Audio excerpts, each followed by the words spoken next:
Welcome back. I've been gone for a couple months, haven't posted any videos. It was winter time, not a lot of desire to go out into the garage, so here I am. It's 80 degrees out, day before Easter, and we're gonna do some things on the Porsche and the Alfa Romeo today, hopefully. First up, we'll be replacing struts on the trunk in the rear there. It's standing up now, but as you'll see in a minute, it doesn't stay up very long. And we're also going to take a look at the dashboard of the Boxster. There is a series of lights that are burnt out, so you can't read the odometer. And we're going to take that apart and try and replace those light bulbs. And then we're gonna hop over to the Alfa Romeo where we're gonna try and remove that passenger side mirror like we did in the past, and maybe we'll have more success today. And lastly, there's a starter button I wanna change out on the Alfa Romeo too. So let's get going. Thanks for joining me. Okay, we're at the back of the Boxster here, and we've got these gas struts that hold up the rear trunk. I replaced the ones in the front bonnet a year ago or shortly after I got it because that front just didn't stay up at all. This looks like it's staying up, but if it actually kind of tightened up a little bit over winter time, but it's only a matter of time till these give out. And I had actually ordered struts previously when I got the front ones. I actually ordered these incorrectly, so I had them on hand. Got the proper struts for the front, and then these have been sitting on my kitchen counter for about a year now, and I think I'm just going to change them out going into the new season. But as you can see, this thing, it starts to come down, which, you know, a trunk is supposed to do that, but it's hard to describe. But if you're in person, you'd be like, hey, that could be a little bit tighter, and so that's what we're going to change out today. All right, first things first, I put a board so that the trunk would stay open when I take the struts off each side. Then all I'm gonna do is release these tabs. It's like a little ring clip in here with a small flathead screwdriver.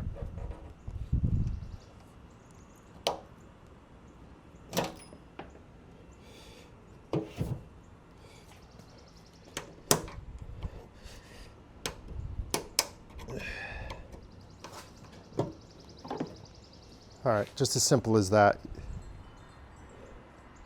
You can see the little metal piece. You just release that, and that releases this inner ball from the posts. These just pop onto the balls. You don't necessarily have to release the metal clip.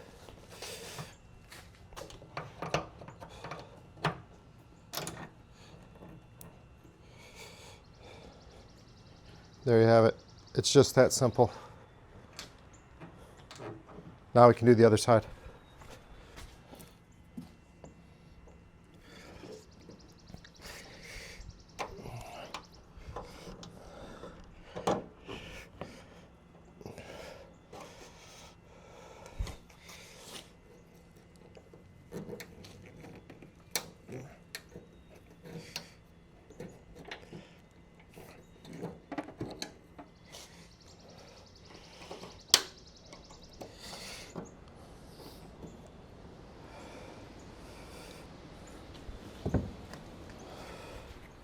In case you want to see a part number on this thing, this is the replacement part from Pelican Parts.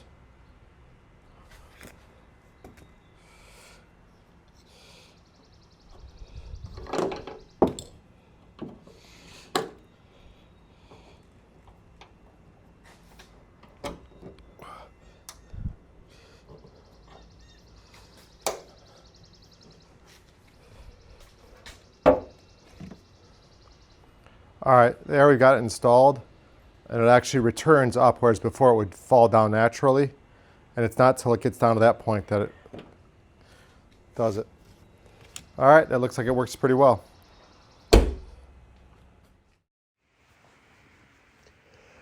Next up, I wanted to replace the light bulb behind the odometer. It had gone out, so I couldn't read the odometer except for in bright sunlight.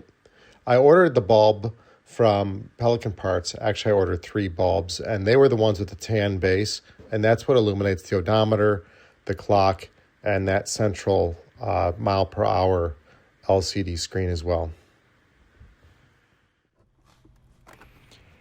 There's a really good write-up on Pelican Parts website from where I got the light bulbs from. And the write-up is on a right-hand drive car. So there's just a couple little minor anomalies but generally you start by taking off the microphone cover on the left and removing the hazard light button on the right. In both of these, just come off with a panel tool. You can see the bright green tool that I'm using. You can pull out the relay for the switch, and then you'll reach inside there and actually release the switch from the instrument binnacle and remove both T20, I think they are, bolts, one on the right, you can see me removing now, and then one earlier behind the microphone cover, and then the whole top will lift off at that point.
The three cables on the back of the instrument panel are super easy to remove, and that's all that's holding it in at this point.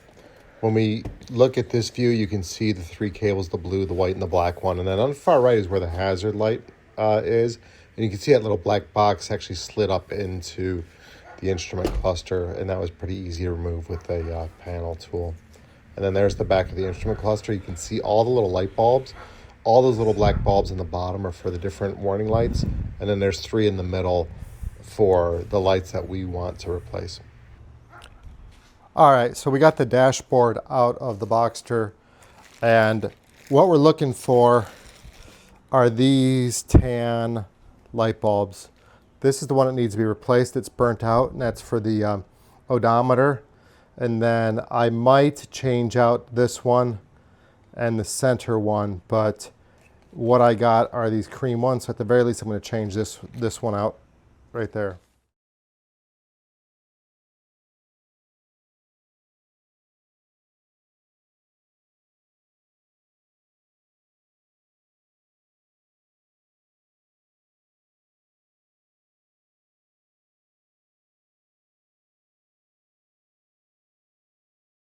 And I got three light bulbs. These are the little tan ones. And I got those from Pelican Parts also. It's a 6mm.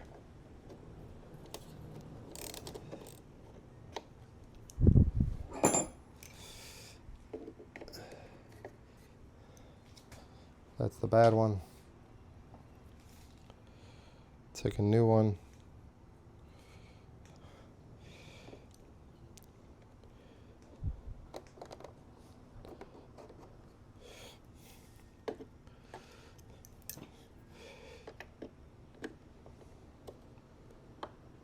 And there it's locked into place, and we're done.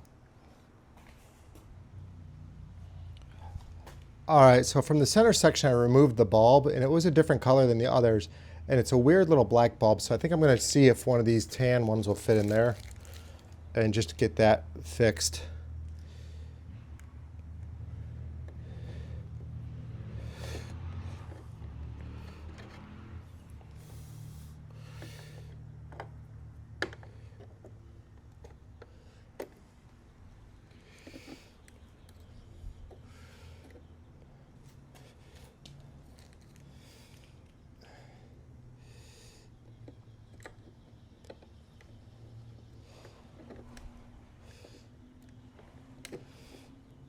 All right, 3 bulbs, 3 new ones. We're gonna put them in there. We'll see.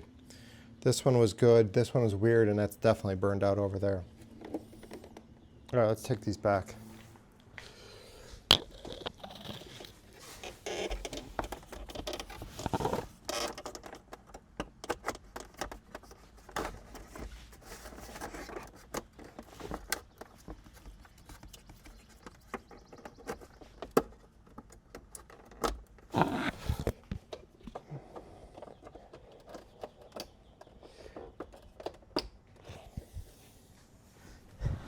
Okay, before we screw everything together, I want to turn this on and hopefully everything's backlit, and then we'll reassemble it all. So, all right, we changed all 3 bulbs and we now have illumination on all 3. The center one is like a different color, and I thought by changing that black bulb that was in there before that would fix that, but it did not. So maybe we'll have to Google that and see why that is, but it looks like we fixed it. Now we just got to put it all back together. What I'll do is I'll shift this down into the dashboard and then reconnect the, I'll slide the plug up and then reconnect the relay for the hazard light. And then there's a T20 that goes in there. And then way in the back in there, there's a T20 that goes into the speaker hole, and then I'll put the speaker cover back on.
All right, there you have it. Light bulb is fixed. Okay, so we fixed the light bulb behind the odometer. It was more of an annoyance than anything. You could still kind of see the odometer in certain light. But now we've got 3 good lights across there. Tough part was trying to just get the cover off of the little microphone and get that T20 Torx bit out, and then trying to get it back in there. It looked like if you dropped it, it wasn't going to go too far away, so I just put on the end of my Torx bit and kind of put it in there, and it was fine. And then everything else is pretty simple, getting the hazard light off and getting that back on, getting that screwed in place. Unclipping the clips was nice too. That went really well. I don't think I scratched up the dashboard. I think there's some indents, but I think that was from before when someone might have changed something or done something. So I'm not too worried about that. And now we've got 3 proper lights. The only thing I don't know is like that center light still is a different color, even though we just changed the bulb. But that might be attributed to the LCD screen itself.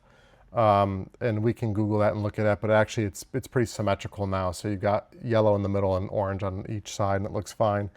So there, we fixed 2 things on the Boxster, the new struts in the back, and we got the new light bulb on in the dashboard, which neither one of these projects is complicated, and I get it, right? Like, they're not super like interesting, but I was able to follow directions and found Pelican Parts had a nice write-up online, and that worked out pretty well. So, all right, on to trying some stuff with the Alfa Romeo.